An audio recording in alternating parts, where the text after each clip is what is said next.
Ya, Alia. Itu bisa. Lupa kalau yang ini.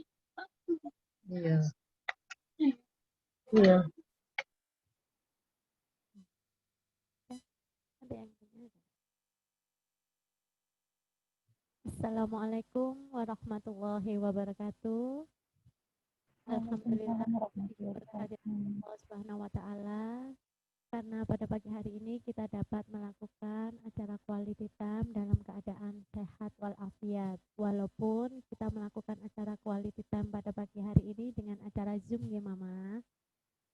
Salawat dan salam semoga tetap tercurahkan kepada junjungan kita Nabi Muhammad SAW yang telah memberikan pencerahan dari zaman kegelapan menuju zaman yang terang benderang, yakni agama Islam. Marilah kita mulai saja acara pada pagi hari ini dengan pembacaan surat Al-Fatihah. Semoga acara pada pagi hari ini berjalan dengan lancar tanpa ada hambatan suatu apapun. Ila hadrati Nabiyil Mustafa Sayyidana Muhammadin Sallallahu Alaihi Wasallam. Al-Fatihah.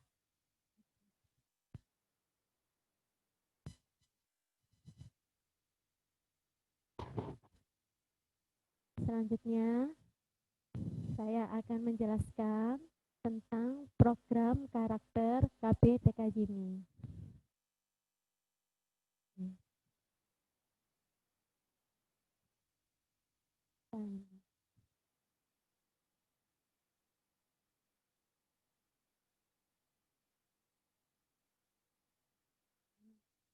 Sebentar ya, Ma. Oke.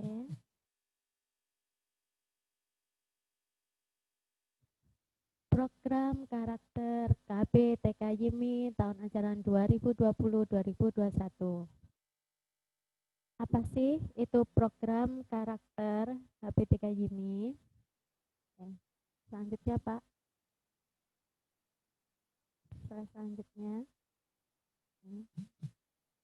Program karakter di sini bertujuan untuk mengetahui kegiatan agama Ananda selama berada di rumah. Seperti contohnya sholat 5 waktu atau mengaji.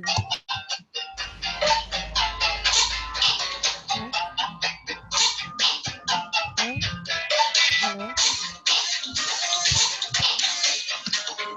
Ini gak usah sama. Ini cocok. Halo. Oke, selanjutnya. Bagaimana program karakter KBTK YIMI? Di sini ada beberapa hal. Next, itu antara lain adalah sholat. Selama pandemi, sholat Ananda apakah berjamaah di rumah, di musola, atau di masjid? Karena kita himbau untuk Ananda, kita ajarkan sejak usia dini, kita ajak untuk sholat berjamaah nih Mama. Selanjutnya yaitu mengaji. Apakah selama pandemi anak-anak mengajinya hanya mengaji buku TPQ ataukah dengan surat-surat pendek?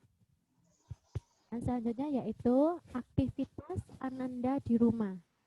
Apakah selama pandemi berlangsung aktivitas Ananda di rumah suka sering melihat YouTube, bermain game, bermain di luar rumah, ataukah kurang antusias dalam pembelajaran daring yang sudah berlangsung? Ataukah sangat antusias pembelajaran daring yang sudah berlangsung? Selanjutnya yaitu bersifat harian. Di sini kami mohon kerjasamanya mama-mama semua untuk menilai selama anak-anak sholat 5 waktu itu di hari Senin sampai hari Minggu. Demikian program karakter KBTK YIMI. Selanjutnya yaitu cara pengisian link form siswa terpuji yang akan dijelaskan oleh Ustadzah Asif. Terima kasih Ustadzah Putri. Mama, selanjutnya saya akan menjelaskan tentang cara pengisian link form siswa terpuji. Selanjutnya Pak. Nah, di sini setiap kelas pada grup WA tentu Mama sudah melihat linknya. Nah, cara mengisi yang pertama adalah mengklik link tersebut maka akan muncul tampilan seperti ini. Selanjutnya Pak. ini tampilan saat Mama mengeklik form siswa terpuji. Selanjutnya, Pak.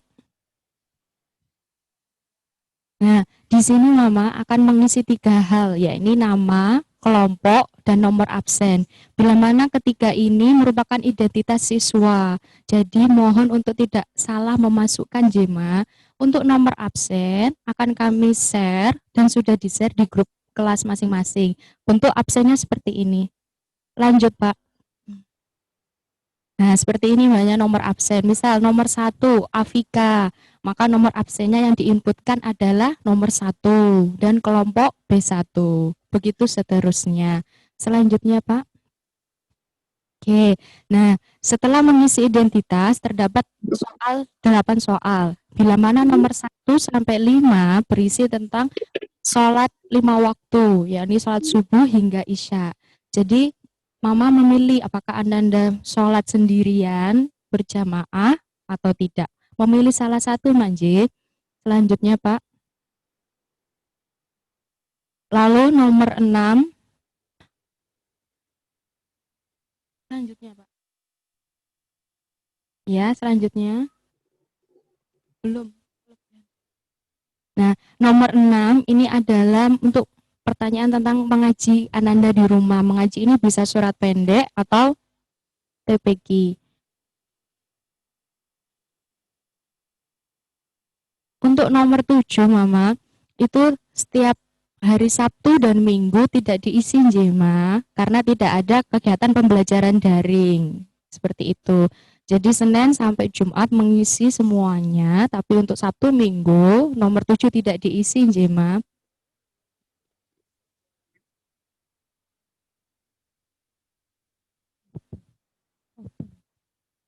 Oke.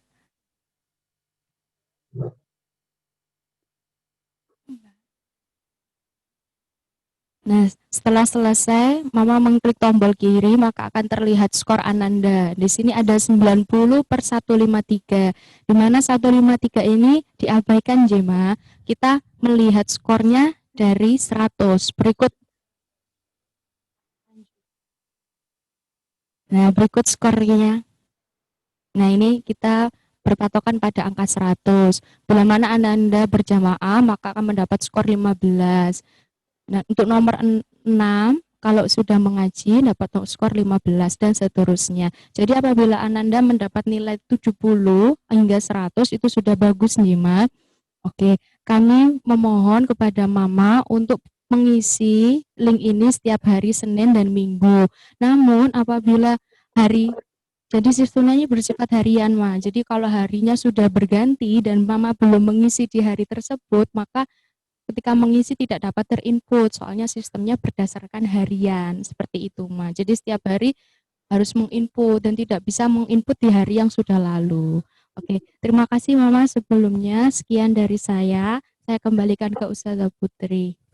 Terima kasih Ustazah Hafiz. Demikian pengertian 6 program karakter KPTK YIMI. Selanjutnya akan disampaikan oleh Bapak Haji Abdul Adim, SAGMM, tentang tema orang tua bijaksana di masa corona. Waktu dan tempat dipersilahkan.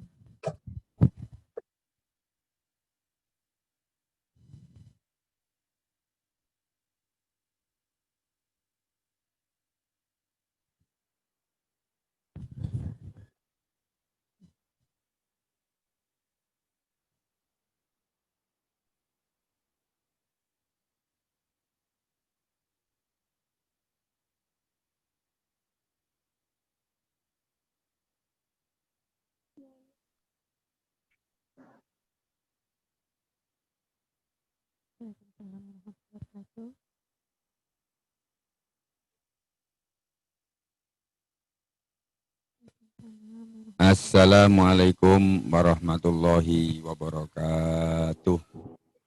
Waalaikumsalam warahmatullahi wabarakatuh.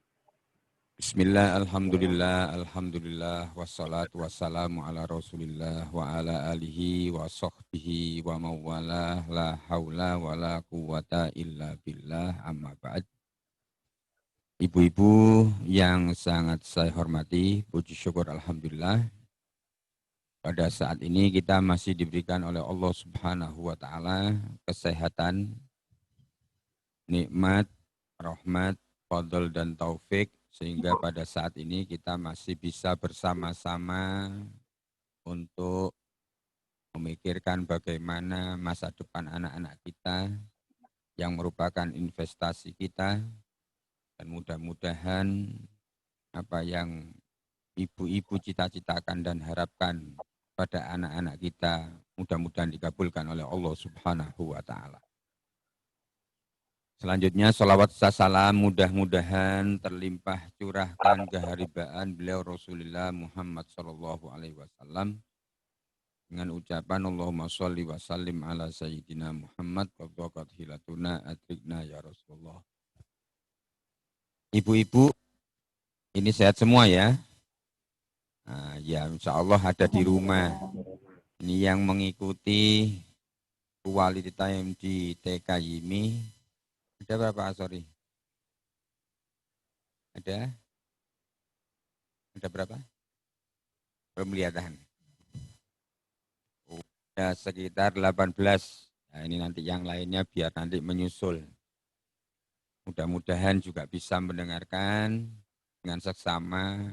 Ini adalah sesuatu yang akan bermanfaat bagi kita dan anak-anak kita. Manfaatnya bisa kita rasakan baik sekarang atau di masa yang akan datang. Bapak Ibu yang sangat saya hormati, dasarnya anak-anak kita adalah anak-anak yang suci. Setuju ya?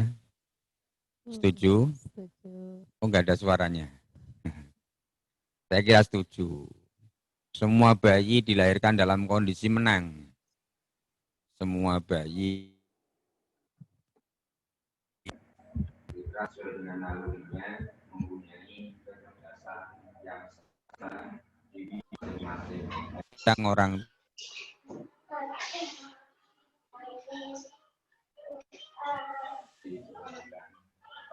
dia jadi keistimewaan dari anak-anak kita. Sekolah berupaya untuk menggali potensi kecerdasan siswa. Dan ini akan didukung oleh pola pendidikan di rumah. Bagaimana keunggulan, keistimewaan ini bisa tercipta.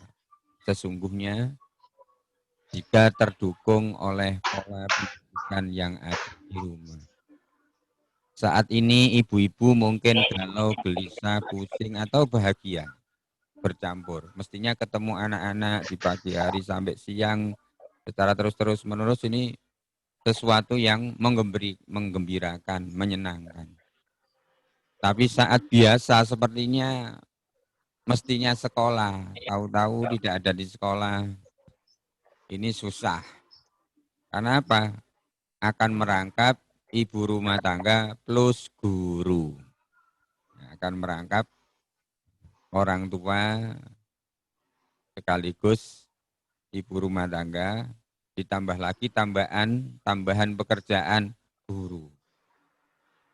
Guru di sekolah juga susah sekali. Ya, harus menyiapkan administrasi, menyiapkan ini dan itu, kecerdasan dan lain sebagainya. Ini dengan harapan bagaimana anak-anak walaupun belajar di rumah, tapi bisa tersampaikan dengan baik dan bisa diterima dengan. Tapi yang jelas, ketika pelajaran anak-anak berada di rumah, itu posisi orang tua sangat menentukan. Sangat menentukan. Maka ibu yang pekerjaannya rumah tangga kora-kora durung mariu, kadang masak siapa gosong, ya nunggu ini anak, membina dan seterusnya. Nah, ini yang sulit bagi Bapak Ibu sekalian. Sorry untuk saya, materi saya. Bapak Ibu yang sangat saya hormati, quality time kali ini kita ada 2 pembahasan. Next. bersumber dari surat Al-Quran, yaitu surat Luqman ayat 12 sampai 18. Sebetulnya kita ketika akan memberikan pelayanan pendidikan kepada anak kita, pertama yang harus kita camkan adalah pengenalan kepada Allah Subhanahu wa Ta'ala. Bagaimana cara menemukan Allah? Ketika adzan digerakkan hatinya untuk bisa menjawab bersama-sama. Ketika akan makan, digerakkan untuk mengucapkan bismillah dan doa. Belum sudah makan, doa sesudah makan. Ini adalah pengenalan kepada Allah Subhanahu wa Ta'ala. Menurut rasio anak, kita mengenalkan kepada Allah, berdoa sesudah dan sebelum makan, minum, tidur ya, dan seterusnya. Apa yang dihafalkan anak-anak? Baik ketika di playgroup ataupun praktikan, kan di DKI. Yang kedua dasarnya adalah penanaman tauhid dalam surat Luqman ayat 13. Bagaimana beribadah. Kita contohkan walaupun anak-anak belum, tapi kita contohkan.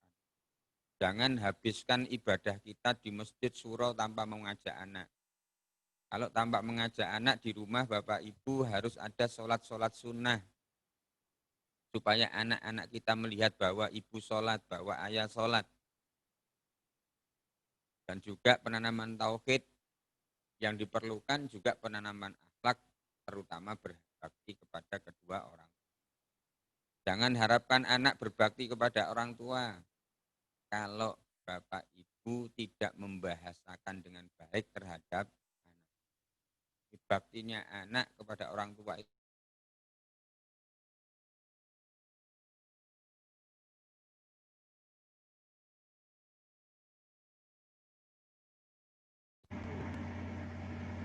yang ketiga, keempat, dasarnya setiap apa yang kita lakukan, yang baik kita apresiasi, yang buruk harus ada konsekuensi. Kadang-kadang kita ini senangnya adalah kalau sudah konsekuensi, ini ibu-ibu, bapak-bapak nomor 1. Tapi kalau apresiasi, jarang. Atau ada yang terbalik.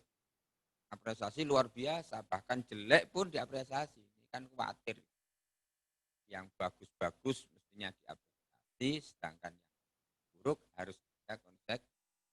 Itu kita tanamkan kepada anak-anak mulai sejak dini. Walaupun apresiasi itu melalui tingkatan ya anak-anak. Apresiasi anak-anak. Jangan anak-anak kalau sholat subuh nanti tak berikan sepeda motor, tidak ada hubungannya. Nanti kan yang sepeda motor. Konsekuensi juga demikian harus diselaraskan. Apa yang perlu diapresiasikan, apa yang menjadi konsekuensi. Kalau bisa didiskusikan bersama. Kemudian yang kelima, surat yang ke-16, surat Luqman, ajarkan anak kita sholat. Jadi kalau mengajarkan sholat, Bapak Ibu mengajar, betul-betul mengajar. Mengajar itu apa? Mendidik. Otomatis ketika di rumah, bagaimana mencontohkan rukuknya, bacaannya, dan seterusnya. Ini jangan canggung karena inilah yang akan menjadi pedoman kehidupan kita. Karena sholatnya baik, maka perilaku yang lainnya akan baik dan menjadikan karakter anak itu baik. Ketika karakter itu baik, maka yang lainnya mengikuti. Yang berikutnya, yang ke-6 adalah mengontrol emosi. Wastobir alaiha. Disuruh tabah, kontrol emosi. Di harapan kita kepada anak-anak kita kadang-kadang tidak sama. Ternyata hasilnya tidak sama.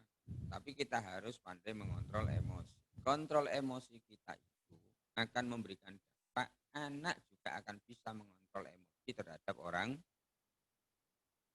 Kadang orang tuanya membentak, anaknya pure. Semakin membentak, semakin pure. Semakin kuat ceritanya. Ini karena orang tua tidak bisa bisa mengontrol emosi, maka anak pun akan tinggi. Maka bersabar, menghadapi dengan tenang, itu adalah jalan terus ya.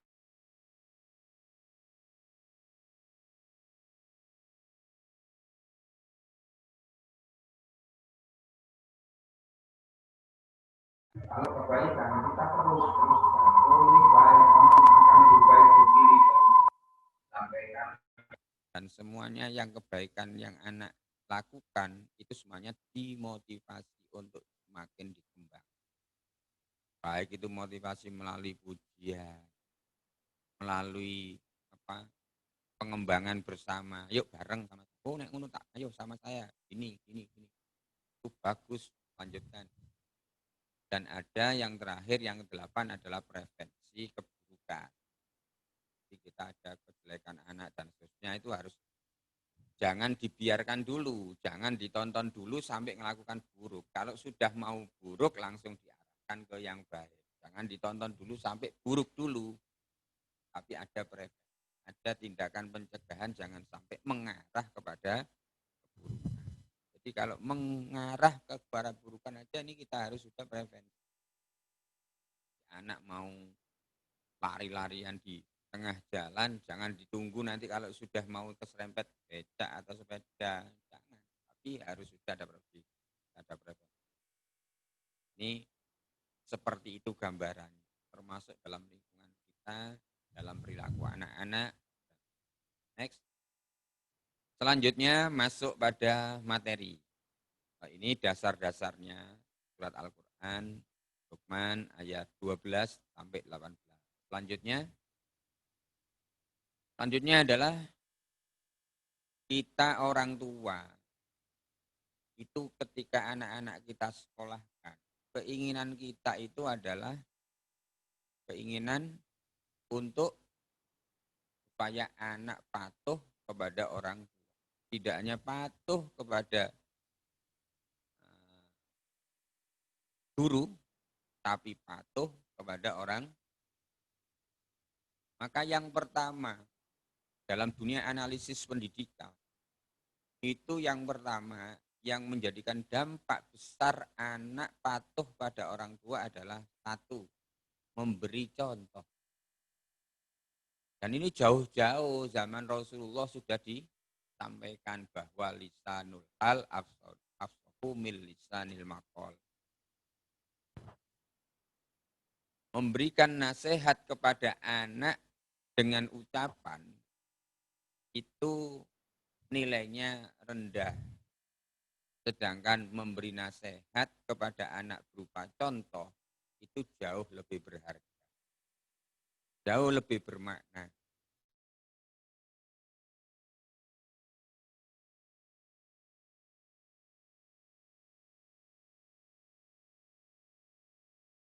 Sama dengan kita itu orang TV juga ada visualnya, ada audionya, sudah terlihat.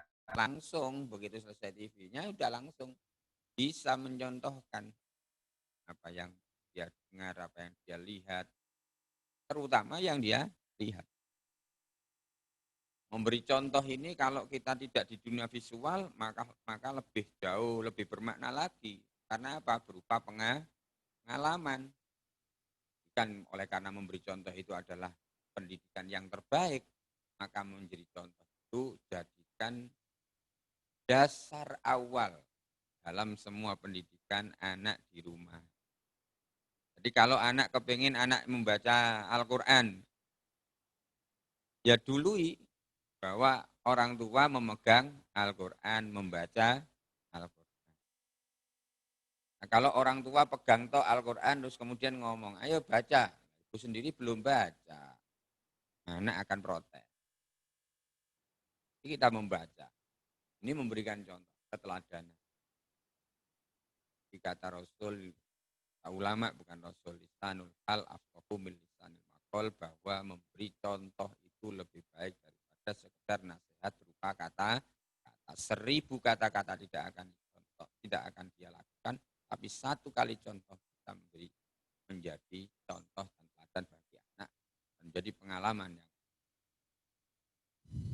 yang kedua adalah tips supaya anak patuh pada orang tua. Orang tua jangan sekali-kali berteriak. Dalam apapun. Berhenti berteriak. Walaupun anak dalam kondisi yang kita tidak inginkan, maka kita memanggil anak tersebut dengan kata-kata yang biasa. Dengan panggilan yang nada yang biasa. Jangan diteriak.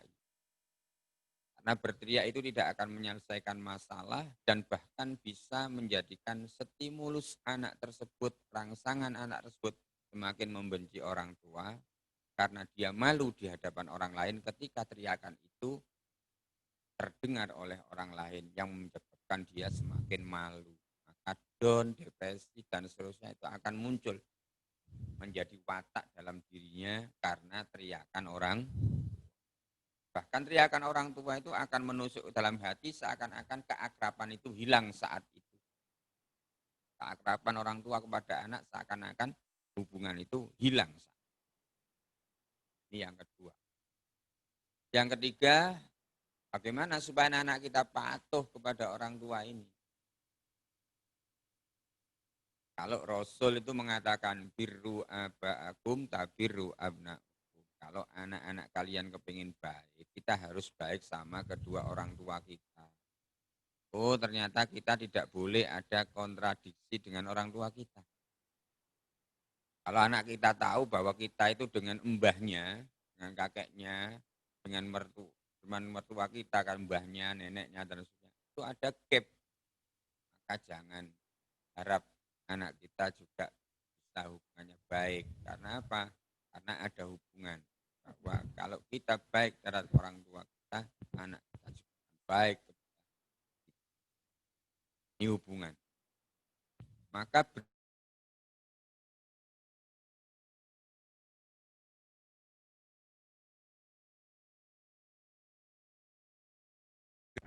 rasakan, alami, juga dalam keluarga ini benar-benar kita kekuatan positif membangun anak bisa patuh kepada orang tua dengan sendirinya. Jadi memang sulit. Sulitnya bagaimana sulitnya? Karena kita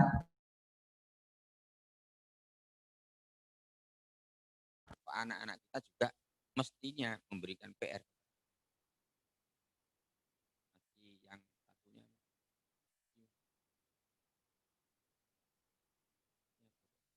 kembali jadi, nah, yang keempat adalah bangun kebiasaan mendengar dan komunikasi. Kita harus sebagai orang tua harus membangun kebiasaan mendengar. Anak-anak kita yang melakukan kesalahan itu belum tentu kesalahannya sendiri. Maka kita bangun kebiasaan kita dengan mendengar. Apa yang kita tanyakan, mengapa kamu melakukan ini? Mengapa? Dan jangan ketika mengapa itu jangan sampai dibandingkan dengan temannya yang lain. Itu akan menusuk perasaan. Dan akan merusak komunikasi selanjutnya. Maka dia akan tidak jujur. Dan seterusnya. Maka bangun kebiasaan untuk anak itu sendiri. Mengapa kamu melakukan ini? Kamu kemarin bagus, setiap malam kamu mau buka Al-Quran sendiri, baca Al-Quran sendiri, mau belajar sendiri, bangun baca doa. Hari ini kok saya tidak dengar kamu baca doa ketika mau tidur, bangun tidur, dan seterusnya. Nanti anak akan menjawab. Nah, kita ketika menjadi pendengar, jadilah pendengar yang baik. Tatap matanya. Tatap anak matanya dengan tatapan yang hangat. Dengarkan seakan-akan kita benar-benar memerlukan jawaban anak. Sehingga komunikasi itu benar-benar terarah. Tidak sampai anak itu langsung enak, pokoknya seenaknya jawabnya sendiri. Tidak mungkin anak itu nanti akan menjawabnya dengan komunikasi berbohong. Karena kita membangun kebiasaan mendengar dengan baik. Ketika seseorang mendengar dengan baik, maka komunikasi orang yang berbicara, stimulusnya adalah memberikan komunikasi yang terbaik pula. Tapi kalau pendengarnya ini sudah ogah-ogahan kelihatannya, matanya tidak menatap, kalau menatap dengan melotot, kayak aneh apa medeni, apa nyeneni, ya, ini akan komunikasinya tidak akan terbangun. Maka anak akan berkomunikasi tidak lancar, komunikasinya justru akan tidak terarah, tidak akan menuju kepada kebenaran dan kejujuran, dia pasti nanti akan mengarah kepada selanjutnya. Tip anak kita supaya patuh pada orang tua adalah kenali pemicu emosi anak. Jadi kita harus tahu anak-anak kita. Yang tahu betul itu biasanya ibunya karena lebih lama. Siapa yang lebih lama? Bisa jadi ayahnya. Yang paling tahu adalah yang sudah terbiasa lama dengannya. Hanya posisinya orang tua ini mau enggak untuk terus memantau, membina, dan melihat perkembangannya anak. Kadang-kadang anak kita itu muncul bad mood-nya. Ketika muncul bad mood-nya malah diperintah, ya malah salah. Perintah kita tidak akan dia dengarkan. Kalaupun ia mendengar, dia abaikan. Tidak hanya mengabaikan, justru malah akan menjawab, dan jawabannya pun tidak enak. Dan ketika itu seperti itu terjadi terus-menerus akan menjadi kebiasaan buruk anak terhadap orang tua. Dan itu menjadi awal dia tidak patuh kepada orang tua.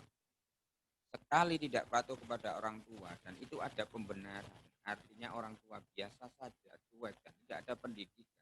Maka selanjutnya akan jadi kebiasaan-kebiasaan buruk yang tidak terpotong dan tidak tuntas. Ini sulitnya orang tua membina karakter, tapi pahalanya luar biasa. Rasul mengatakan la ayu adiba rajulu khairun min ayatasaddaqa bahwa seseorang mengajar mendidik anak yang sangat luar biasa itu pahalanya luar biasa, lebih baik daripada ia bersedekah satu sok. Bayangkan, satu kali pendidikan lebih mahal harganya. Jangan sampai anak dalam kondisi cuek, marah, malah disuruh ini, disuruh ini, disuruh ini. Waduh, marahnya juga menjadi-jadi. Biasanya asalnya marahnya itu tingkat mencucu, akhirnya tingkat galang. Lempar-lempar. Anak dalam kondisi marah, kondisi bad mood, mencucu. Zaman perintah ini lagi, ini, waduh, bisa nanti, ayo ambil bukunya. Bisa ambil buku, diambil, tapi dilempar. Letakkan buku, letakkan, tapi dilempar. Ini akan memunculkan perilaku yang tidak baik selanjutnya. Berikutnya. Tunggu sampai anak itu selesai marah. Selesai tidak ada indikasi kemarahan. Dipanggil baik-baik, dikomunikasikan lagi, ngomong lagi. Ya, puji apa yang bagus dalam ketika memberikan keterangan-keterangan. Mana yang tidak baik, itu yang kita pilih, itu yang kita tinggal, kita ajari, kita tuntun. Ini yang tidak bagus, ini yang bagus, ini yang bagus, ini yang bagus. Nah itu bagus, ini bagus. Nah ini yang tidak bagus. Akan ketemu, maka anak akan senang dengan penilaian orang tua semacam. Kalau anak dalam kondisi cuek, tidak bisa kita perintah bermacam-macam perintah. Nah, yang cuek ini tunggu. Kalau sudah makan, dia diem. Setelah makan, ada durasi waktu 10 menit setelah makan. Itu ada waktu yang prime time. Waktu yang utama yang bisa kita masukkan. Apa yang ingin kita sampaikan. Dan jangan semuanya satu-satu. Oh, hari ini yang perlu saya sampaikan itu masalah anak ini ngamuan. Ya, habis makan selesai. Jangan ketika makan, tidak bisa ngelek nanti. Selesai, ada waktu 10 menit itu bisa kita sampaikan. Oh, tidak bagus, begini. Kamu sudah pinter. Dahului dengan kata-kata, kamu sudah pinter dengan memuji kebaikannya dia dulu. Agar tangan otak yang berada di otak anak tersebut merasa dihargai lebih. Dihargai oleh orang tua. Bukan langsung pada fokus kemarahan kita, bukan fokus pada kita. Kemudian memanggil anak-anak itu harus menghargai, supaya anak-anak patuh. Jangan memanggil anak-anak kita dengan panggilan yang bukan namanya. Bukan namanya. Dan jangan biasakan manggil he, walaupun anak sendiri. He, sini. Dan panggil anaknya. Panggil namanya. Karena yang memberi nama itu kita sendiri. Bahkan itu perintah Rasul. Rasul mengatakan, kewajiban orang tua terhadap anaknya adalah 5. Yang pertama, memberikan nama yang baik. Yang kedua, mengajarinya adab tata krama. Yang ketiga, mengajarinya baca tulis sampai dia menjadi orang yang cerdas. Yang keempat, menikahkannya ketika sudah dewasa. Ini kan kewajiban-kewajiban orang tua. Ketika ini kewajiban kita memberikan nama yang baik, kita tidak bisa menghargai nama kita sendiri, pemberian nama kita terhadap anak kita. Bagaimana anak ini merasa dihargai oleh orang lain kalau orang tuanya sendiri belum bisa menghargai? Dipanggil anaknya, walaupun dalam kondisi anak-anak itu kondisinya tidak sesuai dengan kita ketika kita melihatnya. Memang kata Rasul itu kan, anak-anak itu raja-raja kita. Kan kalau berada di rumah menyusahkan kita, kalau tidak ada menyedihkan kita. Neng omah ya disusahi, metu gak metu mulih ya disusahi. Ini anak-anak. Maka sebetulnya kita juga ketika anak butuh kepada kita, sebetulnya kita pun butuh kepada anak-anak. Dan yang terakhir, tips supaya patuh anak-anak kita. Ini karena orang tua selaku guru di rumah, paling tidak 7 ini akan menjadi bekal bagaimana mendidik anak-anak selama di rumah di masa pandemi corona.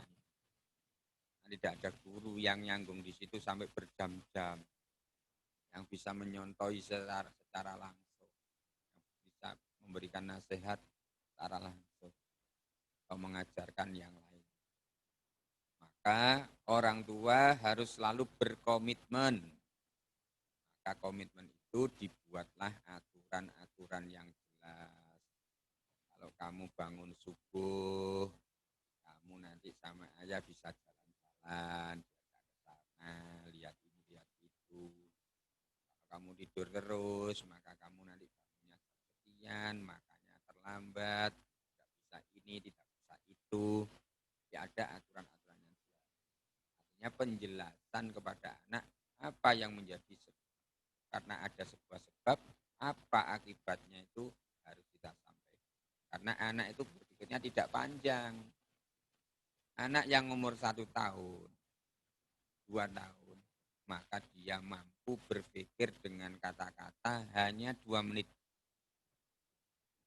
Anak yang umur 6 tahun, usia TK 5, 4 tahun, jangan kita ceritani lebih dari 4 menit.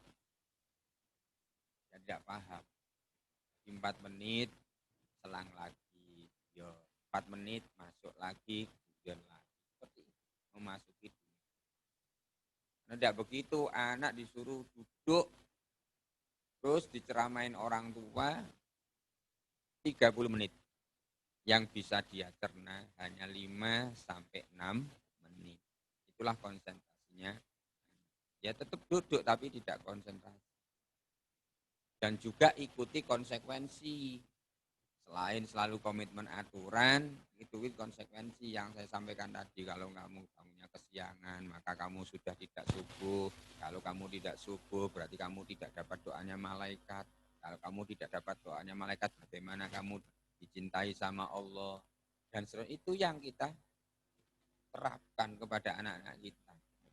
Dengan kalimat-kalimat yang baik. Usah dibentak, ya bahasa biasa saja. Seperti pengajaran, namanya pendidikan. Ini orang tua. Bagaimana kalau wis kadung anak itu wis bandel wis. Anaknya bandel. Wis kadung mulai kecilnya itu umur 3 tahun, 4 tahun pola asuh yang mungkin kurang dari pendidikan, kemudian lingkungan juga kurang mendukung suasana pendidikan, maka ada tips pula bagaimana anak yang bandel. Next. Anak yang ini untuk orang tua. Kalau anak itu susah nurut, mana ini? Anak itu kalau susah kembali kepada kita dulu, introspeksi diri. Kita umur sekian-sekian dulu kita tanyakan pada orang tua kita nurut apa enggak. Itu flashbacknya. Paling tidak menjadi acuan saja, tapi untuk tidak ditirukan selanjutnya. Ya. Jadi, menjadi pelajaran kita. Oh, dulu tidak nurut. Tapi flashbacknya jangan, enggak apa-apa wis, aku biyen dulu enggak nurut umur-umur tak ini, tenang aja. Kita mengambil flashback dulu itu supaya kita tahu ternyata kenapa kekurangan, apa yang menjadi kekurangan. Satu, ketika anak-anak susah nurut, kita kembali kepada Allah dulu nomor satu. Sering-sering kita baca Fatihah dan surat Al-Insyirah untuk anak kita. Bacakan Fatihah. Oh, ini yang melakukan kesalahan. Sebelum nuturi, sebelum memberikan nasihat, kita bacakan Fatihah supaya bisa dibuka hidayah oleh Allah Subhanahu wa taala. Apa yang kita sampaikan bisa diterima anak dan anak mudah dipermudah oleh Allah untuk melaksanakan. Yang pertama, katakanlah saya sedih, tapi dengan nada tenang. Nah, tapi ini jangan langsung, sama dengan konsep yang pertama. Sampaikan dulu kebaikannya. Saya itu seneng kemarin itu kamu bangun pagi, sudah langsung bisa mandi sendiri, gosok gigi, melakukan tempat tidur. Aduh, senengnya saya ini. Bombong dulu. Tapi langsung jangan donnya ngedonoi langsung, mari di tingkat no songo terus geblake siji boleh. Jadi nadanya juga nada yang tenang. Yang mengatakan saya sedih kalau kamu bangunnya, kalau kamu tidurnya kemalaman, kalau kamu bangunnya kesiangan. Itu sampaikan tapi dalam kondisi yang tenang. Sehingga ketika kita memuji 1, 2, 3, 4, 5, 6, 7 sampai 9, itu geblak rasanya. Tetap dalam kondisi nada yang gampang Bu ya. Ini yang punya anak yang susah-susah nurut ini. Saya ada dua yang untuk nurut, sisi gak nurut. Nah, ini saya punya pola dua. Ini polanya. Tapi insya Allah sih kayaknya nurut kaharo ya. Baik, selanjutnya selain kita harus mengatakan saya sedih dengan tenang, apa yang menjadikan tips supaya anak kita yang susah nurut itu bisa nurut balik. Next. Komunikasi dua arah dengan diskusi rasional. Ngomong-ngomong sama anak. Apa salahnya ibu dulu kan? Jangan malu. Jangan-jangan anak kita tuh melakukan kesalahan karena pernah ada kecoro omong sama orang tua. Ada perilaku orang tua yang tidak disukai anak. Itu dulu kan dulu. Jangan kita itu bicara kebaikan kita. Mulai isu gawekno sego wis ngene. Kamu tinggal saya suruh aja tinggal makan, enggak mau makan. Pagi subuh ibumu itu keluar ke sana ke sini. Cari orang ini enggak ada yang jual. Kamu mintanya ini, sudah disiapkan telur masih minta ini. Katanya minta ini ternyata enggak jadi, minta itu. Ini kebaikan-kebaikan kita jangan dilontarkan kepada anak. Akan tidak menjadi komunikasi dua arah atau diskusikan secara rasional. Tidak akan terjadi diskusi karena didahului oleh ketakutan anak terhadap orang tua yang membicarakan kebaikannya. Ya koyo apik, tapi kalau dinilai oleh tetangga, tuh wong iku rek karo anake kok ngono. Bisa jadi begitu. Anak juga bisa menilai, hanya penilaiannya adalah penilaian kelas anak-anak. Sehingga nambahi, oh ibuku malah tak tambahi, ngomong malah tambah begini.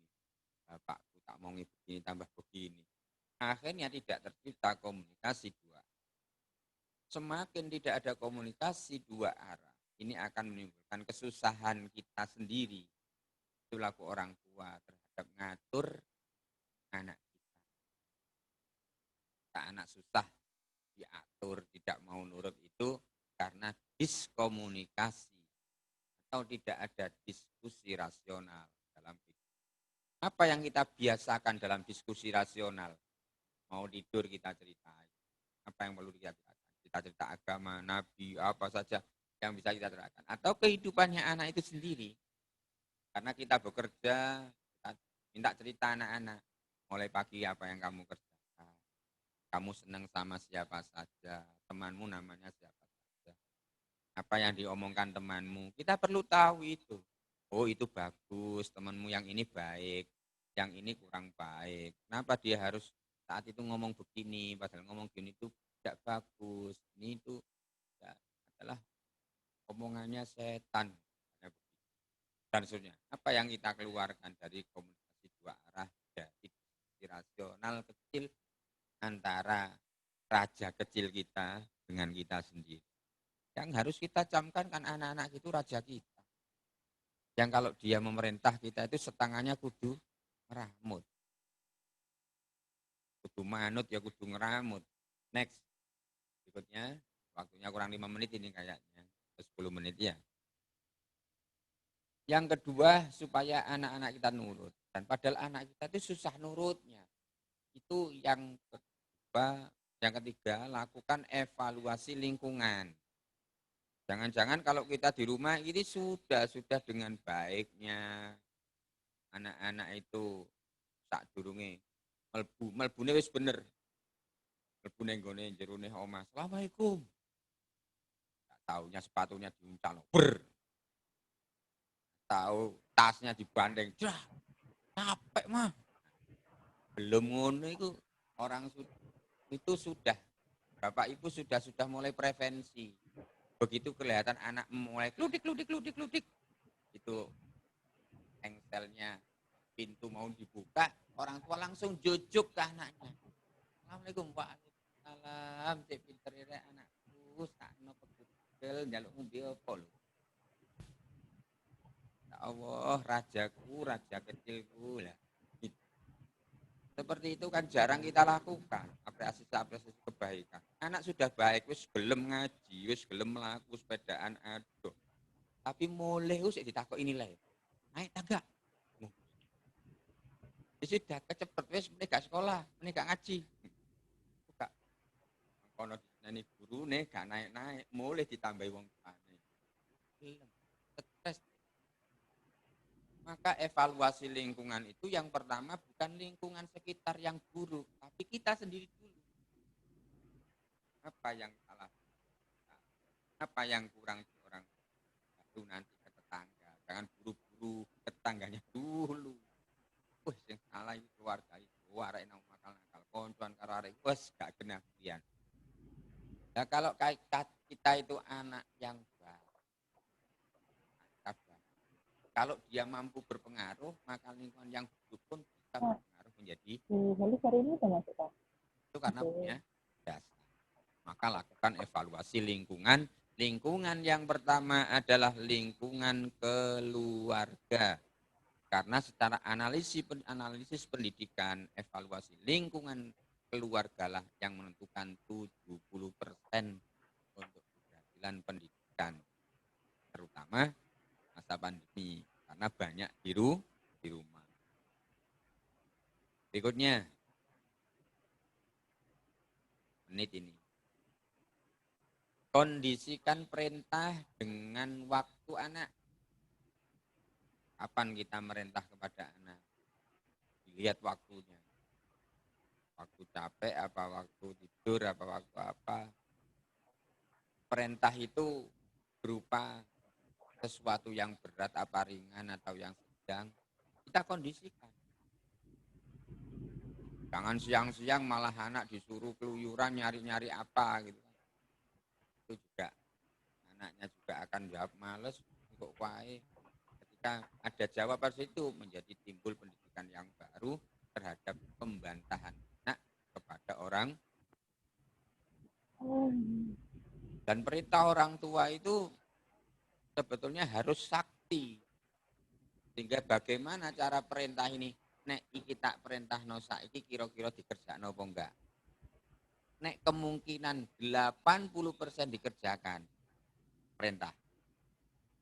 Kalau ada kemungkinan iki kaya gak gelem, jangan dulu. Tapi jangan dilupakan. Tetap ada perintah. Karena perintah ini tetap penting. Perintah ini tetap penting. Nah, dia adalah raja dan raja itu harus punya SK, yang harus punya kekuatan. Itu dipelajari dulu mulai kecil. Bagaimana raja ini menjadi raja yang baik. Jadi kondisikan perintah itu dengan waktu. Dengan kondisi. Next. Berikutnya adalah ketika kita berbicara kepada anak, jangan sampai kita tidak menatap mata. Disitulah letak kejujuran dan komunikasi yang baik. Tapi tatapannya dengan tatapan yang jangan sampai kita menatapnya dengan tatapan yang ingin marah, walaupun setengah tidak mendelik perem siji. Medeni siji perem. Mendelik karo ya tambah nemen. Merem karo nuturi ya dipikir gak nuturi. Ya. Di merem karo nuturi anak-anak ngono merem karo ngono. Tawane kaya wong sing koyo nuturi teman-teman karo merem-merem ngene. Tidak, yang benar kita tatap matanya, tapi dengan tatapan yang supaya kontak mata ini terjadi menjadi kontak batin sebagaimana ibu ketemu dengan suami. Ibu dulu waktu mau menikah, aku apa karo waktu pertama kan tidak jatuh hati jatuh kan karena tatapan mata. Bagaimana anak kita kepingin jatuh hati kepada kita, padahal kita tidak pernah menatap mata. Pandang matanya sampai jatuh hatinya. Itu. Ini tatapan mata. Tentu tatapan mata yang hangat. Penuh dengan situasi kekanak-kanakan. Kok dipadakno wong tua apa nyeneni arek. Tetap dewasa disamakan. Disesuaikan pula dengan kondisi usia anak. Selanjutnya next yang terakhir. Nah, ini ibu-ibu, bapak-bapak selaku orang tua harus pandai mendengarkan keluhan anak. Bila perlu dicatat, katakan koyok serius. Apa sih? Nah ini apalagi.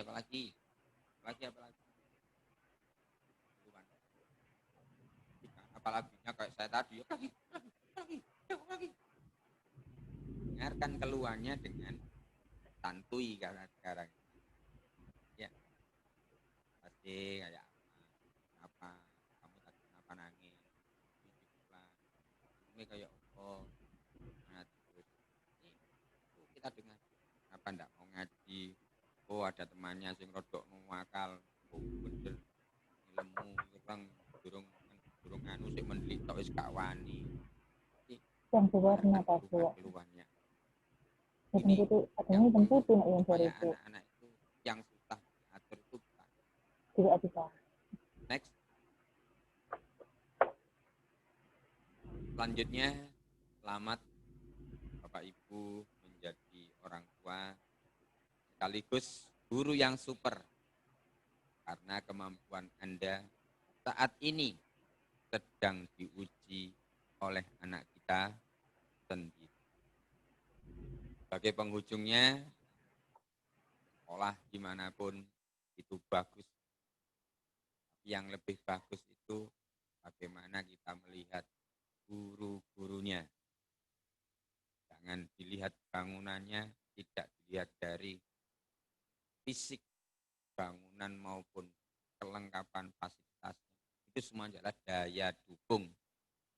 Tapi atau sumber manajemen kekuatannya adalah di guru. Keberhasilannya adalah berada di tangan guru. Percayalah, Wahyu ini mempunyai visi yang sangat luar biasa.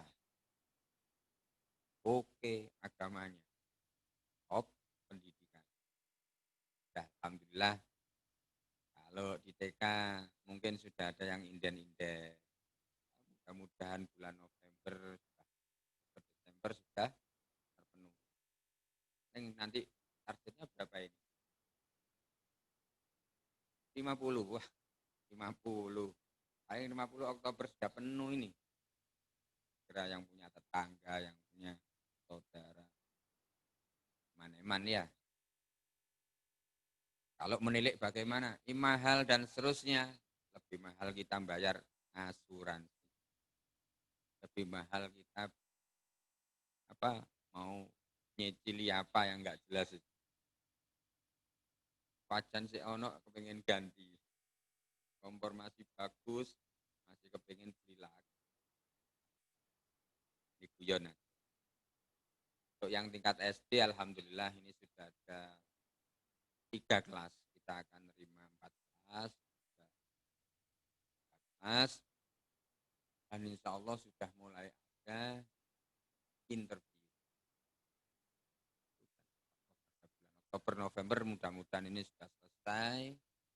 Ya, kita nanti bisa merencanakan untuk program pembelajaran selanjutnya dengan pemerintah, baik pemerintah daerah maupun yang SMP juga demikian. Mungkin saya kira sudah mulai inden dari kita mulai dengan doa bersama, mudah-mudahan pendidikan Gresik, sekolah-sekolah di Gresik semuanya saja dalam hidup kita normal biasanya juga dan mudah-mudahan di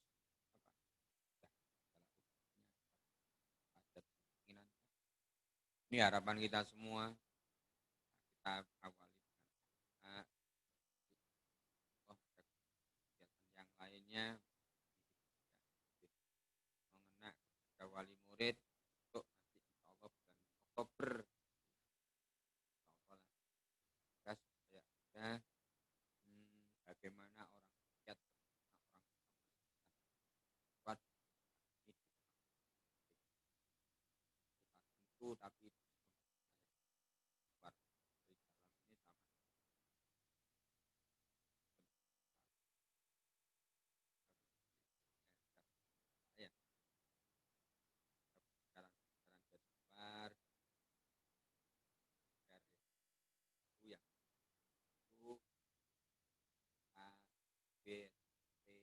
semuanya. Saya sengaja ya memang untuk promosi. Ojo sampai TKDW malah. Iya, tadi. Bapak Ibu yang sangat hormati, ini saja yang akan di panjang lebar sebelumnya jenengan adalah yang terbaik. Bapak itulah yang menjadi sumber pengalaman yang hingga pengalaman itulah yang menjadi utama dan jangan sampai sampean sambat itu ketok soroh kok lali karo ini yang sekolah kok gak tahu dipikir orangnya guru gak tahu dipikir berarti guru telung wulan wis bingung kabeh termasuk istri saya juga di rumah bingung kabeh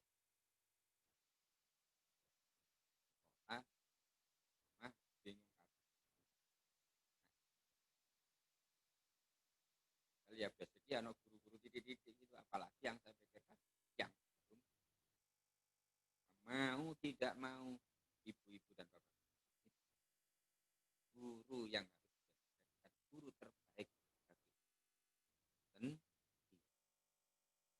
akhirnya marilah kita berdoa kepada Allah, mudah-mudahan anak-anak kita senantiasa diberikan oleh Allah Subhanahu wa taala kekuatan, kita diberikan oleh Allah kesehatan dan maunah untuk senantiasa menjaga amanat ini hingga di akhir hayat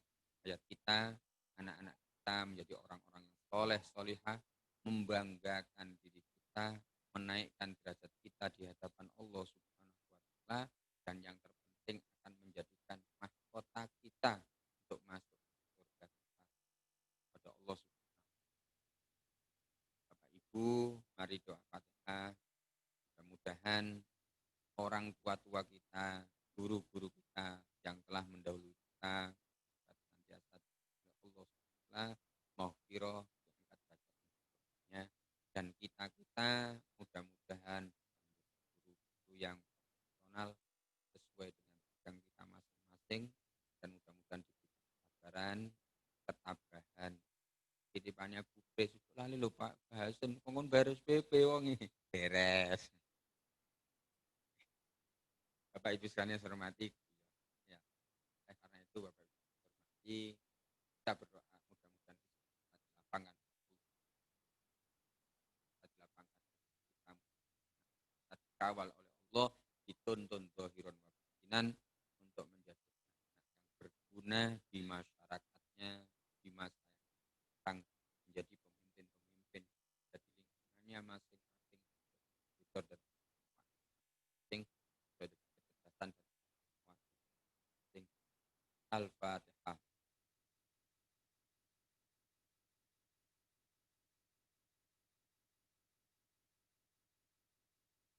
Al-Fatihah.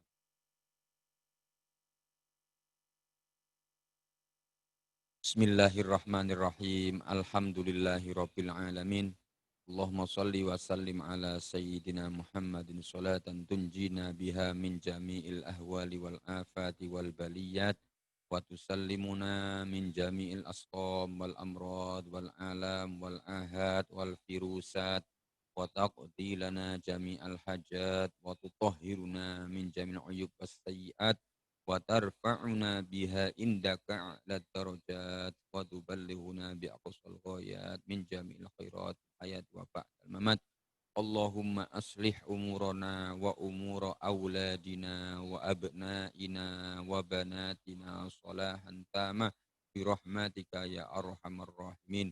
Allahumma la tada' lana dhanban illa ghafartah wa la hamman illa farrajtah wa la daynan illa qadaitah wa la hajatan min hawaijid dunya illa qadaitaha wa la tiflan wa la waladan illa rabbaitaha wa aslahtaha ya rabbal alamin. Rabbana dhalamna anfusana wa illam taghfir lana wa tarhamna lanakunanna minal khasirin. Allahumma ja'alna wa auladana wa talamidana wa ahlana wa dhurriyyatina min ahlil ilmi wa ahlil khairi wa ahlil Qur'an wa la taj'alna wa iyyahum min ahli syarri wa ghairi wa tuhyan. Rabbana sahhil lana umurana hassil maqasidana wa qdi jami'a hajatina hajatid dunya wal akhirah. Rabbana atina fid dunya hasanah wa fil akhirati hasanah wa qina adzabannar. Sallallahu ala sayyidina Muhammadin nabiyil ummi wa ala alihi wa sahbihi wa sallam. Subhana rabbika rabbil izzati amma yasifun wa salamun alal mursalin walhamdulillahi rabbil alamin. Al-Fatihah.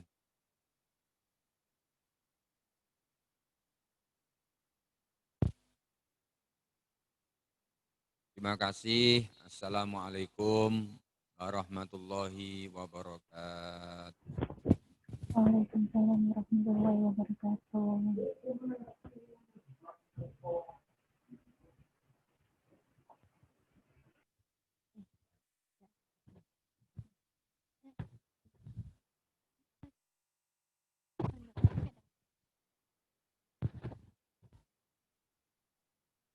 Demikian acara quality time pada pagi hari ini. Sangat bagus ya Mama ya. Topiknya adalah orang tua bijaksana di masa corona. Jadi kesimpulannya di sini adalah peran orang tua sangat penting sekali di dalam lingkungan keluarga karena orang tua adalah model utama bagi anak-anak. Dan jangan sekali-sekali membanding-bandingkan anak yang satu dengan yang lain. Demikian acara quality time pada pagi hari ini. Kurang lebihnya saya mohon maaf. Wassalamualaikum warahmatullahi wabarakatuh. Assalamualaikum warahmatullahi wabarakatuh.